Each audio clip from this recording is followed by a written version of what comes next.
नमोस्तुनन्ताय सहस्रमूर्तये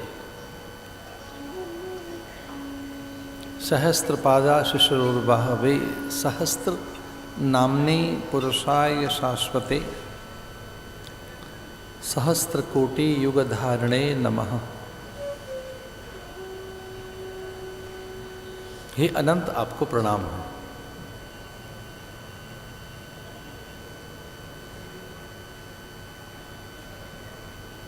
सहस्त्र मूर्तये, आपके अनेक रूप हैं, बहुविध रूप हैं आपके, अनेक रूप हैं। इस सृष्टि में जितनी विविधता, वैचित्रता, बहुरूपता, अनेक रूपता, विभिन्नता, वैभिन्नता है, वह सब आप ही हैं।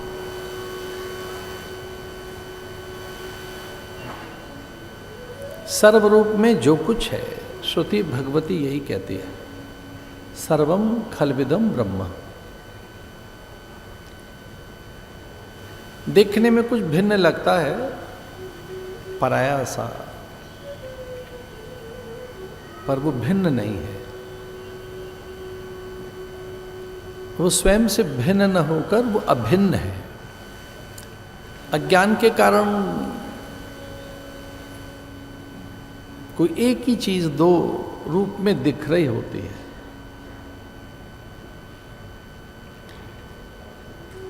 पर वो एक ही है।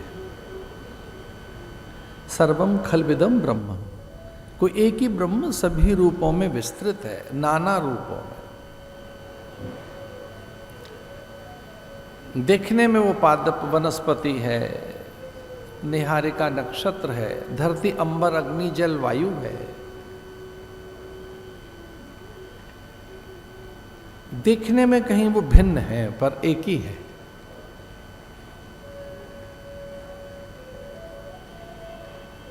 जैसे वृक्ष की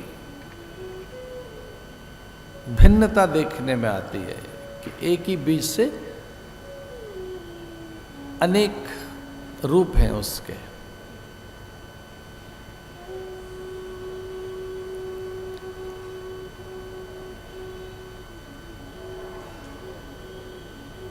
पर ये जो कुछ है सब एक की ही उपज है, एक का ही विस्तार है, ये एक का ही प्रसार है।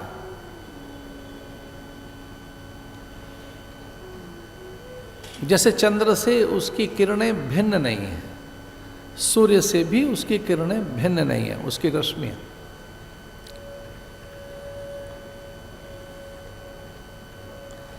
जैसे वृक्ष से भिन्न सी दिखाई देती है उसकी आर्द्रता, वल्कल, छाल, सुगंध, हरितिमा, पर वो उसी से है। अन्न की पाचकता, पौष्टिकता, उसकी गंध उसी से है। इसी यहाँ जो कुछ भी है वह एक का ही विस्तार है। कोई एक ही सत्य है, वो अलग अलग रूपों में दिखता है, इसलिए उसे भिन्न भिन्न ढंग से कहा भी गया है। एकम सद विप्रा बहुधा वदन्ते, एक ही सत्य अनेक ढंग से कहा जाता है। कोई सत्य एक ही है, उसके कहने के ढंग अलग है, उसकी अभिव्यक्ति में कहीं भिन्नता है।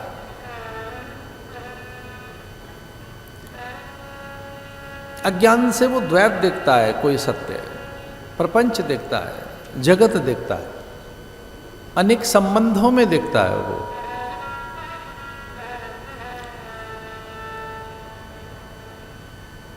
ज्ञाति तत्वे का संसार, भगवान शंकराचार्य कहते हैं।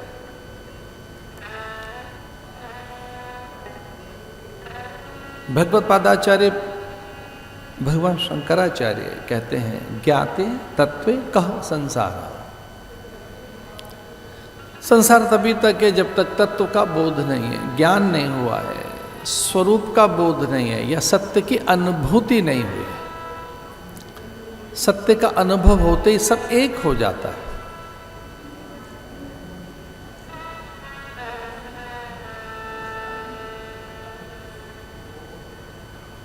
इसलिए कोई एक ही तत्व है जो व्यवहार में अलग है, प्रातिभाषिक रूप में अलग है, पारमार्थिक रूप में अलग है। ये वेदांत की भाषा है। वेदांत की भाषा में ऐसे ही कहा जाता है,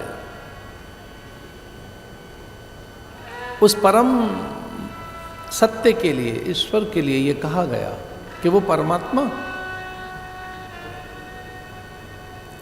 एक दृष्टि से व्यावहारिक रूप में है, उसकी ये व्यावहारिक सत्ता है, एक उसकी प्रातिभाषिक सत्ता है और एक उसकी पारमार्थिक सत्ता है।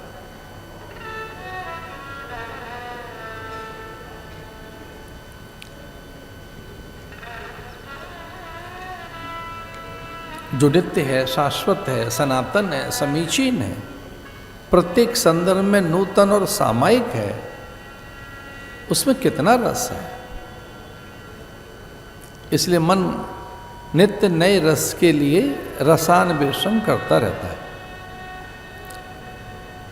उसका एक वैशिष्ट्य है, सब में रहकर भी एक अनोखा है, अद्भुत है, भिन्न है, एक नूतनता है, एक अलग तरह का नावीन्य, एक अलग तरह की अभिनवता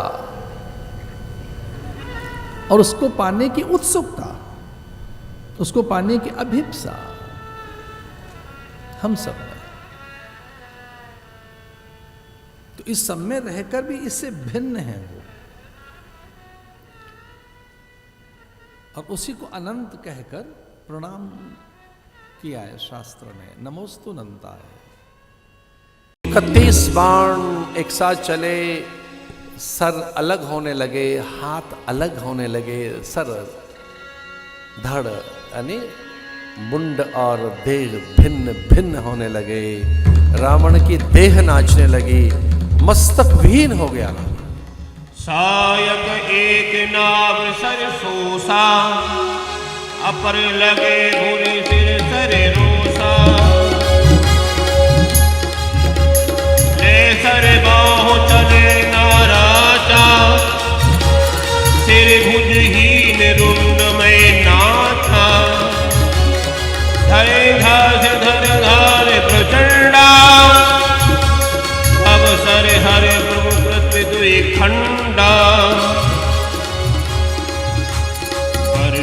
सुमन देव मुनि वृंदा, जयति जय कृपाल मुकुंदा। जय श्री राम, जय श्री राम, जय श्री राम, जय श्री राम, जय श्री राम। सुमन बरसने लगे, खंड खंड होकर वह समूची नैसाचरी सत्ता बिखरने लगी। अहंकार का नाश हो गया। वह नरपिशाच निर्भक्षी, जिसने दमन अनीति अत्याचार शोषण किया हो, जैसे ऋषियों के रक्त लिए हो कर के रूप में, कि साधु महात्मा टैक्स नहीं देंगे क्या? अब वो कहते हैं हम क्या दें, हमारे पास कुछ है नहीं, तो खून दो अपना। तो जिसने संतों से कर के रूप में रक्त लिया हो, उस दुष्ट का वध हुआ। हनुमान जी लंका में पहुंचे हैं। भगवान ने तो पहले ही विभीषण को राज्य दे दिया था। सम्मान पूर्वक आई माँ, सबने देखा भयंकर अग्नि प्रकट हुई, और उस अग्नि में माँ प्रवेश कर गई अग्नि के अंदर, और अग्नि में से निकलकर माँ बाहर आई, ये बताने के लिए कि देखो मेरे शील संयम सदाचार, मेरे पावित्र, मेरी दिव्यता, मेरी स्वाभाविकता, मेरी नैसर्गिकता, मेरा जो अपना एक अनिंद स्पर्श जो मेरा सत्व है, वो सर्वथा पवित्र है। इतनी बड़ी सत्ता को भी अग्नि परीक्षा देनी हुई। अग्नि में से निकलकर उन्होंने ये सिद्ध किया कि कोई बावरा अन्यथा कोई विचार न दे। हनुमान जी को कहा आप जल्दी जाइए, भरत प्राण त्याग देगा, और 14 बरस पूरे हो चुके हैं। आज का जो सूरज है, उसके बाद में जैसे ही सूरज छुप जाएगा तो वो 15वां बरस लग जाएगा। और मैंने कहा था कि ये 14 बरस संपन्न करके आऊंगा मैं, तो 15वें बरस का भी अगर सूरज छुप गया तो प्राण दे देगा वो, जल्दी जाओ। भगवान ने 14 बरस में लीला संपन्न की। 15 बरस में हनुमान जी द्रुत गति से दौड़े थे। पूरा अवध सज्जित है, दीप मालिकाएं, दीपदान, मंगल कलश, तोरण द्वार, सबको विश्वास है। अब गुरुदेव ने कह दिया मुझे पहले मिलेंगे। कौशल्या ने कहा ना, मुझे पहले मिलेगा। सुमित्रा ने कहा कि वचन तो मुझे दिया था पहले, लेकिन कई ने कहा देख लेना साहब, अब ऐसे खड़े रह जाओगे, मेरा बेटा पहले मुझे मिलेगा।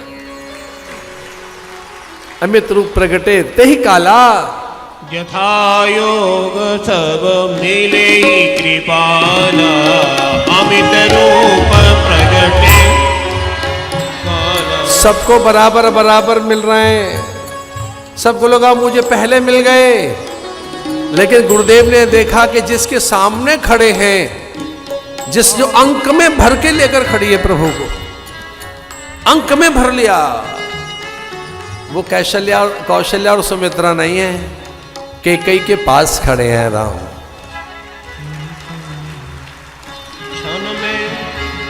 उन्हीं की वजह से तो वो राम बने हैं। माँ ने अवसर दिया राम बनने का, माँ ने ही तो अवसर दिया कि वो अपना रामत्व, ईश्वरत्व सिद्ध करे। ये राम सबसे इकट्ठे मिले, लेकिन दिखे किसके पास? राम किसके पास दिखा? अपनी महतारी के पास। और दुनिया जानती थी अयोध्या में राम महतारी का नाम, राम की माँ का नाम कैकेयी है। वो अपनी माँ से अतिशय प्रेम करते। क्षण में सब ही मिले भगवान, उमा भगवान। ध्यान दीजिए, ध्यान दो, इस चौपाई पे ध्यान दो। एक क्षण में भगवान सबको कैसे मिलते हैं? शंकर भगवान सीक्रेट ओपन कर रहे हैं। भगवान शंकर पार्वती से कह रहे हैं, पार्वती सुनो, एक क्षण में ही भगवान सबको कैसे मिल गए, एक सीक्रेट है। क्षण में सब ही मिले भगवान, क्षण में सब ही मिले भगवान।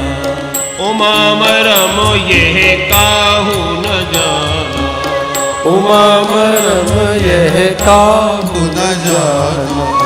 ऐ विधि सब ही सुखी कर रामा, ऐ विधि सब ही सुखी कर रामा। आगे चले शील गुण धाम, आगे चले शील गुण धाम।